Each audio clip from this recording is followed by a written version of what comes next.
New this morning, Atlanta police say they are investigating a homicide that happened overnight less than a mile away on Lakewood Avenue. Our crew saw police overnight collecting evidence on that scene. We are still working to learn exactly what happened and get more information about this scene.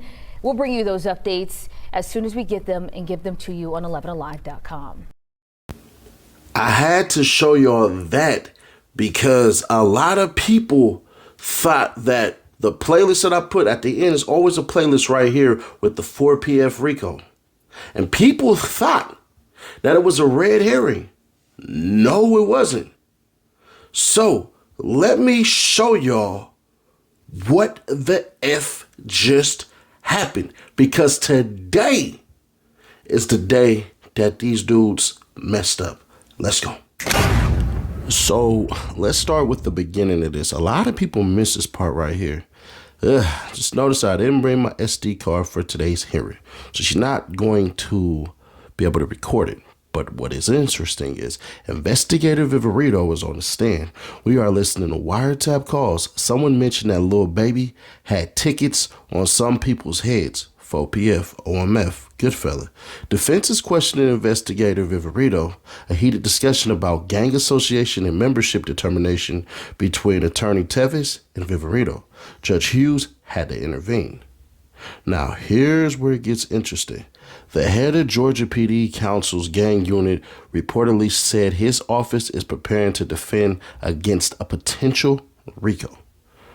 So that's little baby. And then it says the head of the Georgia PD Counsel's gang unit says his office is preparing to defend against a potential 4PF Rico.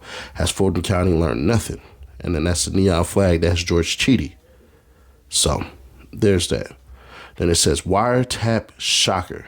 OMF hearing exposes Detective Vivarito's testimony. Y'all want more? Just type in infamous Sylvia and head over there to her channel and you can hear it all. She got that exclusive, baby. Sean Hoover, who manages the Georgia Public Defenders Council specialized unit on gang cases, says his office is actively preparing for a racketeering indictment on the 4PF and OMF cases and that he expects Lil Baby to be indicted with others. I will run that interview separately coming in. Now, understand, the dearly departed is a mega snitch. He didn't just tell on his homies, he told on a whole entire attorney. Y'all remember Nicole Fegan? Area criminal defense attorney is on the other side of the law tonight. Atlanta police say she told a murder suspect to throw away evidence. Fox 5's Tyler Fingert has worked on this story all day. He joins us live in downtown Atlanta with the details. Tyler? Yeah, Courtney, good evening to you. Nicole Fegan represents a defendant in the Young Slime Life gang case. Tonight, she is now in trouble herself. In fact, I've learned she is facing a gang charge. Atlanta area criminal defense attorney Nicole Fegan now needs a lawyer of her own after being arrested in Gwinnett County Friday and booked into the Fulton County Jail. Police say she told a murder suspect he was wanted and to ditch his phone. This stems from a September 2022 deadly shooting in downtown Atlanta. Atlanta police say she contacted a suspect in the case to tell him he was wanted and then told him to dispose of his phone. Detectives say Fegan was not representing the suspect she called and learned about the warrant during a court hearing related to the shooting. You know you got a warrant, right? No, sir. All right, you got a warrant out of the city of Atlanta. Besides Fegan, police have also arrested Keontae Davis in this case. It's unclear if he's the suspect she called, but officers took him into custody last February after he was pulled over for rolling through a red light. This is body camera video from that arrest.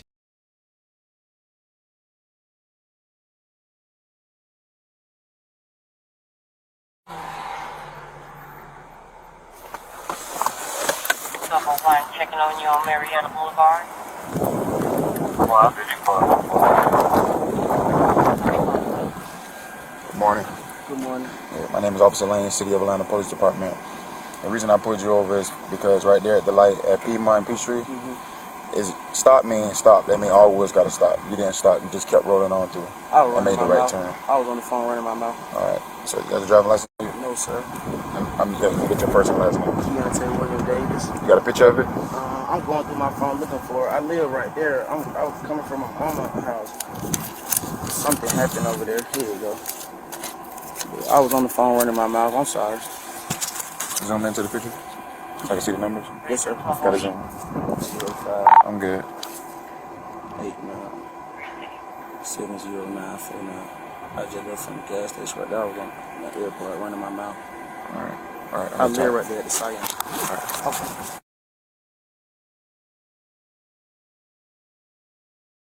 White Prius, 3141, T one time.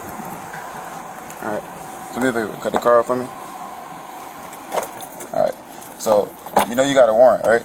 No, sir. All right. You got a warrant out of the city of Atlanta, okay, for aggravated assault. So I got to put you in a car. I'm gonna detain you, okay? Detain means just only holding you until time being, okay? You ain't in custody yet, all right? Until they confirm the warrant, all right? Step out of the car. Resident 1201 and 1207. With my phone. Put the phone on the seat. 1201.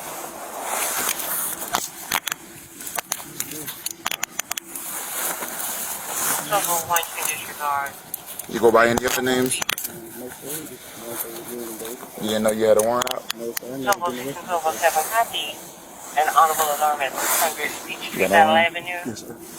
You Northwest got any weapons or anything on you? 600 Beach Street, Battle No? Avenue. Never come up.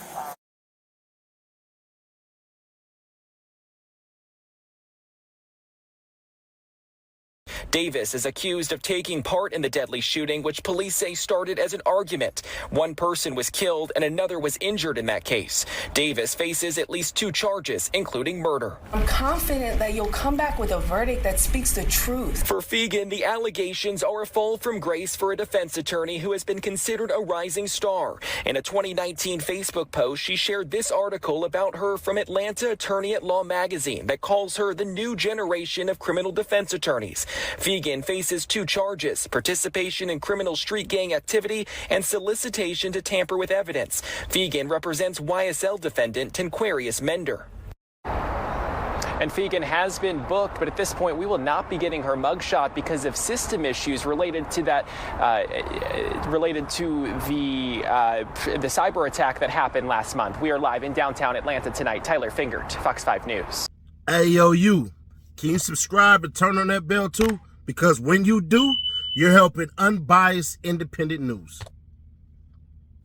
They better, the OMF people and the 4Pf people better pray to God that was self-inflicted. They better hope he just cracked under pressure and was like, I can't go through this. Nicole Figure beat her charges, by the way, so she's straight, by the way.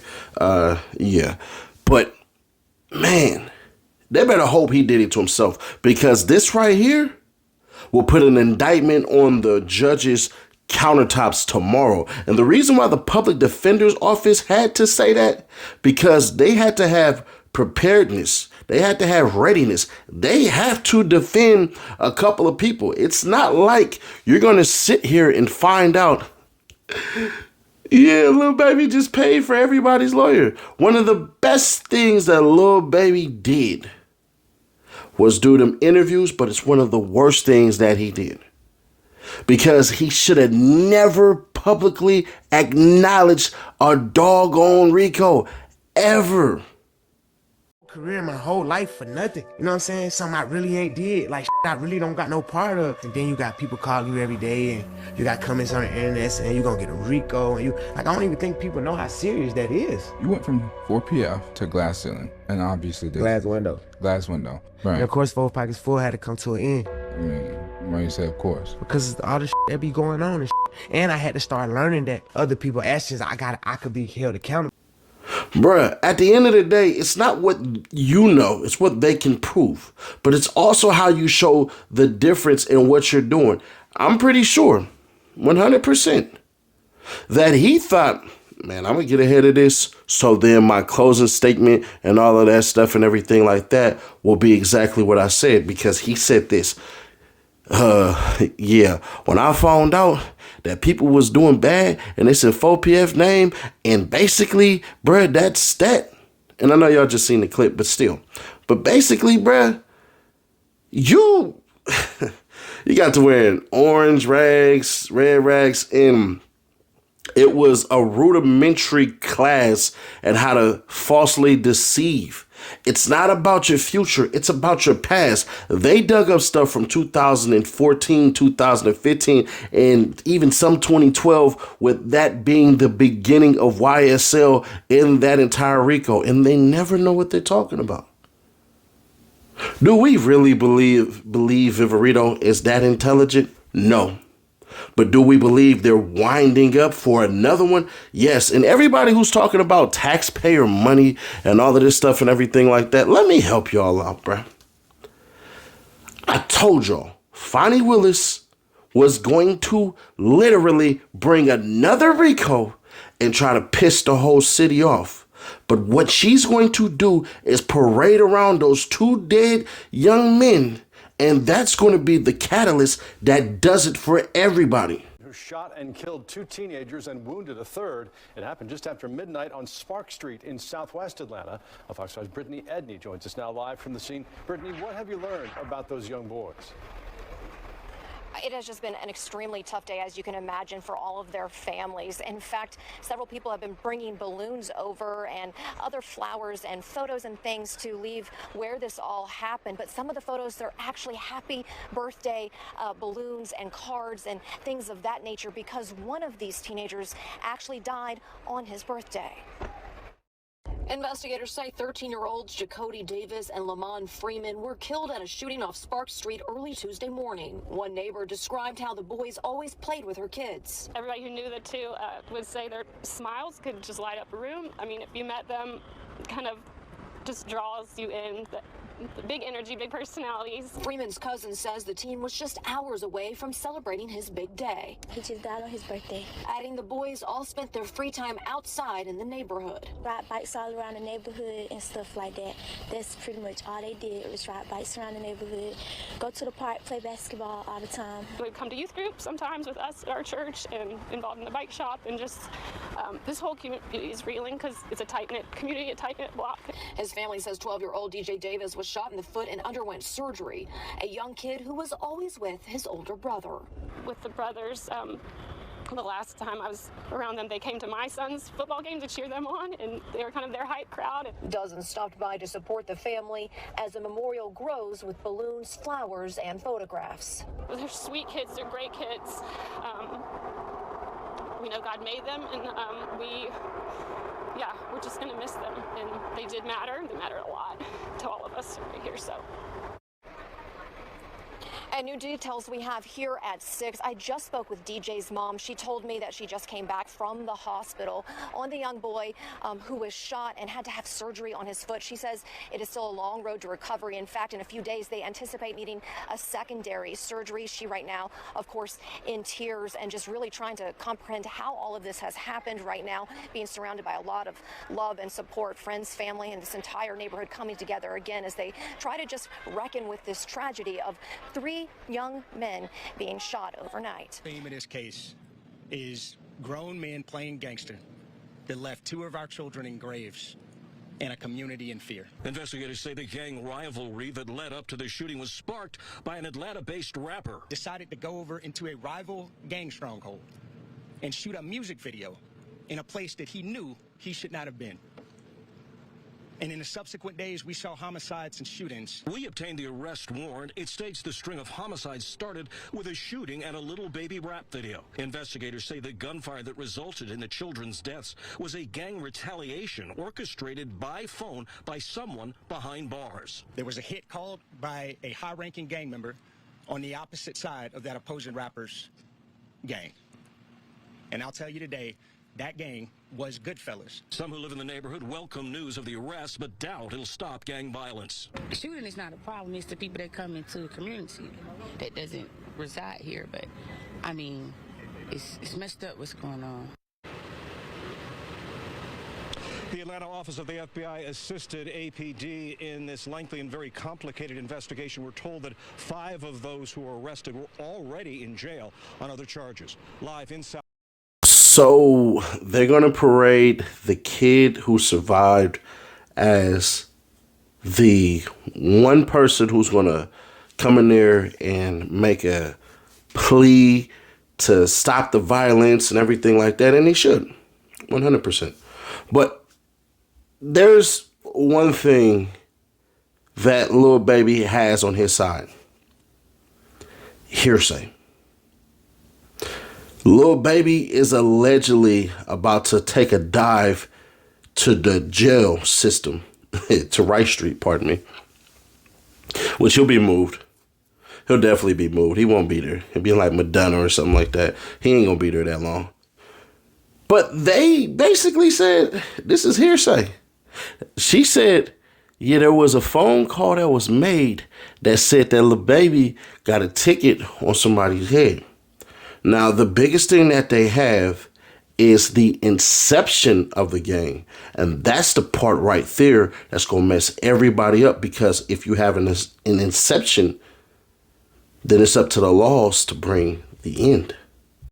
What started the conflict? The backstory authorities say that two of the criminal street gangs in Atlanta, 4PF, 4 Pockets Full, and OMF, Only My Family, are known to have a historical conflict connected to the August 2021 death of 4PF associate Marcus Big Mark Holland. OMF is a subset of the Goodfellas criminal street gang, police say. Goodfellas was reportedly established in the early 2000s and is often referred to as the mob, or La Familia, or La Costa Nostra, which is Italian for this thing of ours. Every criminal activity in which the Goodfellas is engaged is allegedly geared towards making money and protecting their ability to do so. Ongoing gang violence in Atlanta. What they're saying. Authorities say that the conflict between 4PF and OMF has resulted in multiple homicides and shootings, especially since May 2024. According to police, Lil Baby, whose real name is Dominique Jones, went to the 2100 block of Virginia Street Northwest at the time of the shooting of a music video. That area is known to be frequented by OMF members and those associated with Dixie Court. 3 people were shot that day, a 23-year-old and a 24-year-old and a 27-year-old man. They all survived. Lil Baby was not injured in the shooting. Gang conflict escalation. Timeline. One of those attacks included the murder of OMF member Trevante Turner on June 29, 2024 at 9 Peyton Place, Southwest. Related. Man shot to death inside Southwest Atlanta apartment, police say. Following Turner's death, his cousin and gang leader, Queante Midnight Sanders, currently incarcerated at Hancock State Penitentiary, reportedly coordinated revenge against 4PF members through a series of phone calls and social media messages. Investigators uncovered extensive communications between Sanders and several OMF affiliates, including Ali, Lee Caldwell, Tredon Crawford, and Reginald Yano Thomas, discussing plans to retaliate against the person they believed.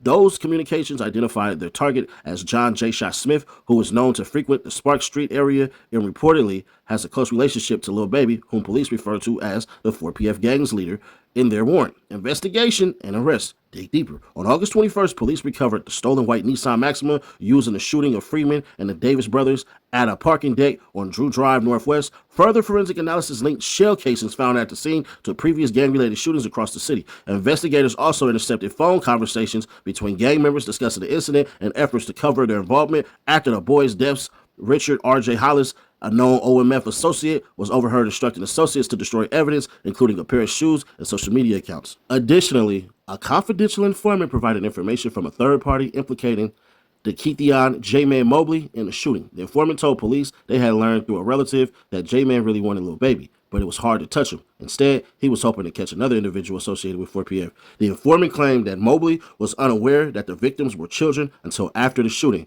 The investigation also revealed that Sanders repeatedly told his girlfriend about seeking revenge against rapper Lil Baby and his plan to extort him for $5 million upon his release from prison.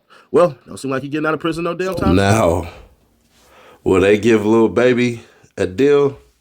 Will they put him on that stand and say, yes, ma'am? As far as, at the end of the trial, you bet your ass they gonna try that.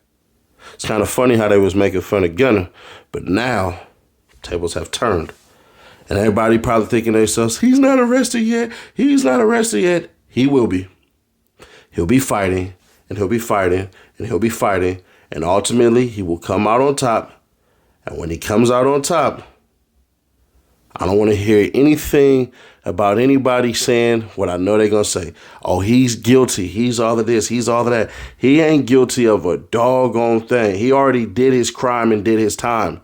So, yeah. But it is what it is on that. The final video that I was going to do on that was going to literally be the exoneration piece.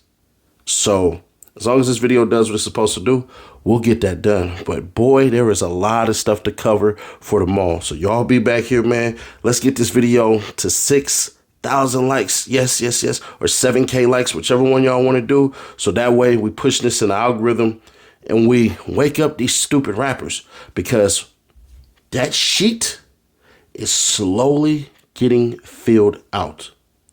I'll catch you on the next one. Subscribe, turn on bells to notify, and share to keep your people aware. I'll catch you on the next one.